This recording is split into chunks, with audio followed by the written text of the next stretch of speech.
ইন্না লিল্লাহ। মৃত্যু সবার জন্য অবধারিত। 2 দিন আগে হোক আর পরে হোক, মৃত্যুর কাছে আপনাকে ধরা দিতেই হবে। বন্ধুরা, আমাদের মানিকগঞ্জের কৃতি সন্তান জাকারিয়া কামাল ভাই গতকাল ইন্তেকাল করেছে। আমি নিজে ব্যক্তিগতভাবে ওনার বড় একজন ভক্ত। শুধু আমি না, দেশে প্রবাসে ওনার হাজার হাজার ভক্তবৃন্দ আছে।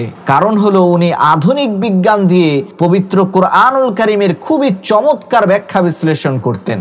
আপনারা যদি ওনার সায়েন্টিফিক তাফসীর নামের এই ইউটিউব চ্যানেল অথবা ওনার সায়েন্টিফিক তাফসীর নামের এই ফেসবুক পেজটির মধ্যে চলে আসেন, তাহলে ওনার সেই অসাধারণ কোরআনুল কারীমের সায়েন্টিফিক তাফসীরের ভিডিওগুলো দেখতে পারবেন। আমার অনেক ইচ্ছা ছিল ওনার সাথে একবার সরাসরি দেখা করার, কিন্তু সেটা আর হলো না। প্রিয় বন্ধুরা, ওনার তাফসীরের ভিডিওগুলোর কমেন্ট বক্সে গেলে আপনারা দেখতে পাবেন শত শত এইরকম কমেন্ট আছে যে, স্যার, আপনার কাছ থেকে আমরা যেইভাবে কোরআনুল কারীমকে শিখতে পেরেছি, যেইভাবে ইসলামকে বুঝতে পেরেছি, সত্য কথা বলতে কি, দেশের খ্যাতনামা অনেক বড় বড় আলেমদের কাছ থেকেও আমরা এইভাবে কোরআনুল কারীমকে বুঝতে পারিনি। যাই হোক বন্ধুরা, আপনারা তার জন্য খাস করে দোয়া করবেন, যাতে মহান আল্লাহ রাব্বুল আলামিন এই পবিত্র কোরআনুল কারীমের বদৌলতে তাকে জান্নাতুল ফেরদাউস নসিব করে।